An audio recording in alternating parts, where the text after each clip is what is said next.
Alléluia. Amen.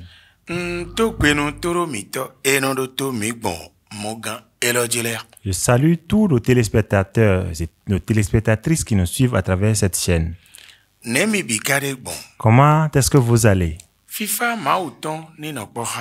Que la paix de Dieu soit avec vous. Cette chaîne au travers de laquelle vous suivez les messages de Dieu s'appelle Trône de l'Éternel TV aux Nations. Trône de l'Éternel TV aux Nations. Et notre mission est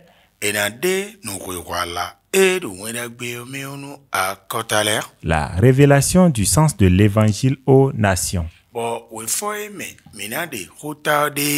le passage duquel nous allons tirer le thème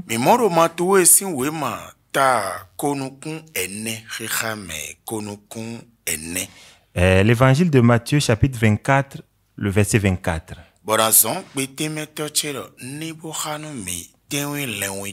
Et je vais prier, je vais demander à mon interprète de nous faire la lecture exacte.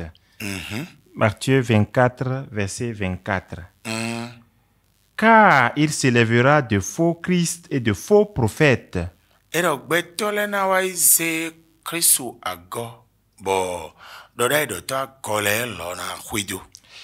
Et ils feront de grands prodiges et des miracles, au point de séduire, s'il était possible, même les élus. Nous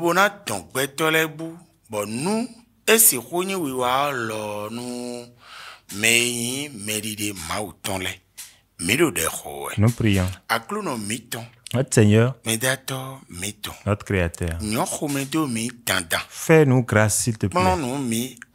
Enseigne-nous, Seigneur, qu'on écoute et qu'on mette en pratique. Au nom de Jésus de Nazareth, nous avons prié. Notre thème est intitulé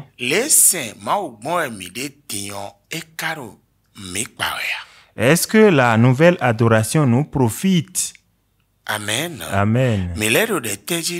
Nous voudrions encore répéter. Nous disons que notre thème est intitulé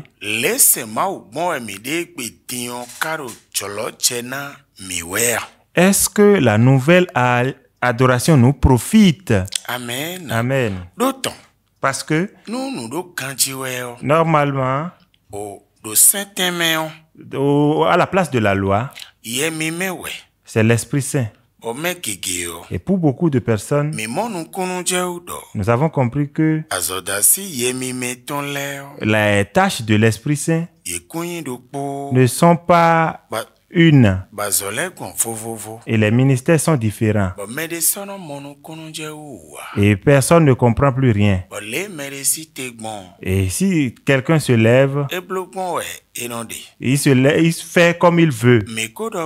Nous avons eu à dire, Paul a expliqué, et nous avons compris que si on croit seulement à Christ, on est devenu juste. Et qu'on peut donc plaire ainsi à Dieu. Et si l'on plaît ainsi à Dieu, est-ce que c'est l'état dans lequel il doit être ça? Et cela fait que la chanson que l'un des chanteurs a chantée, je vois que ce chanteur a vraiment réfléchi. Et sa réflexion va dans le même sens que la mienne. Il chante en ces termes.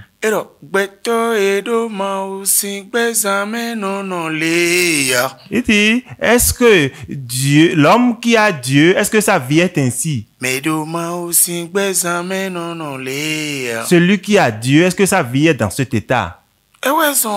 C'est pourquoi, si vous voyez un peu aujourd'hui, là où nous lançons des cailloux, tels que nous avons compris les faits, ce que nous cherchions en jetant les cailloux. Mais est-ce que nous les trouvons? Et en continuant à le faire, les hommes donnent une parabole dans le monde. Si une cadence change, la danse aussi doit changer. Un jour, les hommes s'étaient attroupés autour d'un malade. Ils priaient pendant plusieurs jours. Avant mon arrivée là, à mon arrivée, j'ai dit à Dieu, c'est toi qui as dit, invoquez-moi. Je vous répondrai. Si vous me cherchez, vous me trouverez. Si vous me demandez, je vous donnerai. Et ceux-ci t'appellent depuis longtemps et tu n'as pas guéri l'homme. Pourquoi? Maintenant, pardonne-nous nos péchés et enlève la maladie de cette vie. Et le malade s'est levé. Les gens étaient étonnés et ils m'ont demandé, comment toi tu fais pour être comme ça? Et je leur ai dit, la tâche que Dieu a confiée à son serviteur, s'il est effectivement serviteur de Dieu, il nous a confié la tâche en disant, allez dire aux hommes que la bonne place que moi je vous ai réservée pour que vous occupiez, pour ne plus avoir la maladie, la mort, la pauvreté, la position que je voudrais que vous adoptiez, c'est de cette position que vous avez viré. Et je vous ai enlevé de votre lieu de bonheur.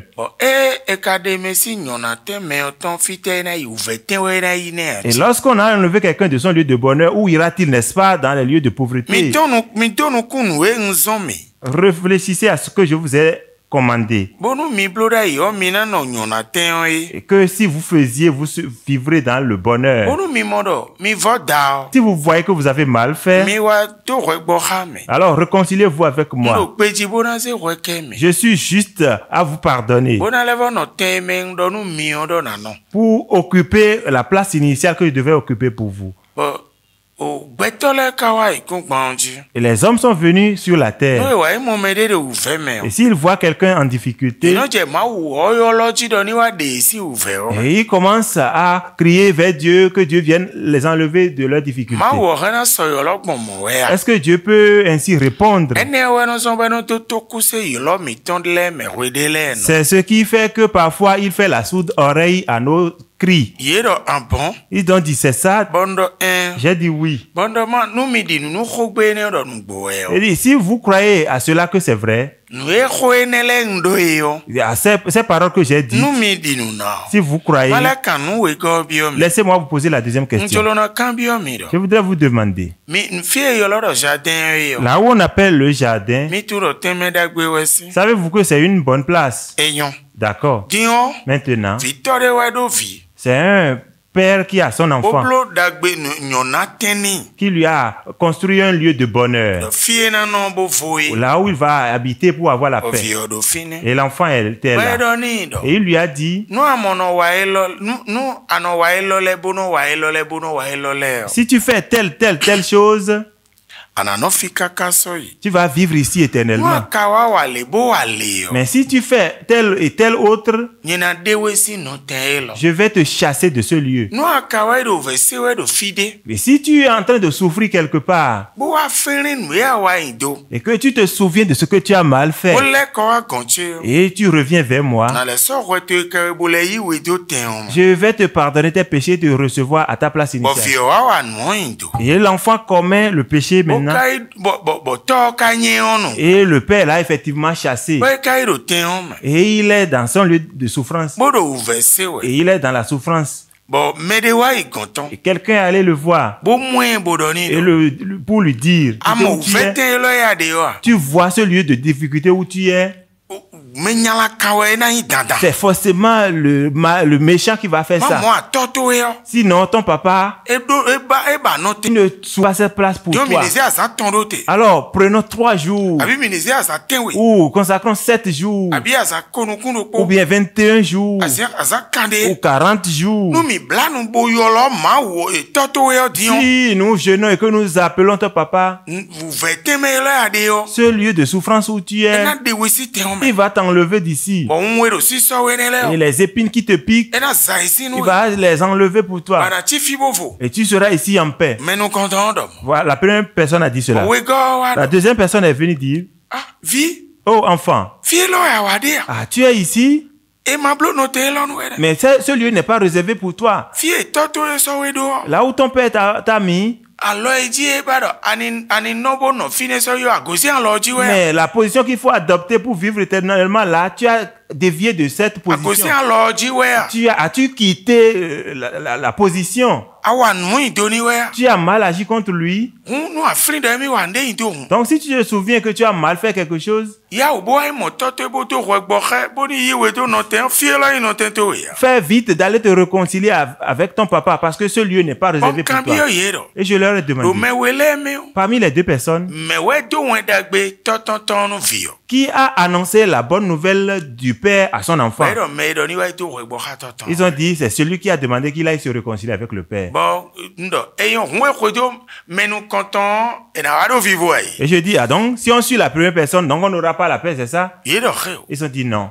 Et je leur ai dit, d'accord. Donc, sur la terre maintenant, qui est-ce qui trouve plus de troupes parmi les 2 personnes?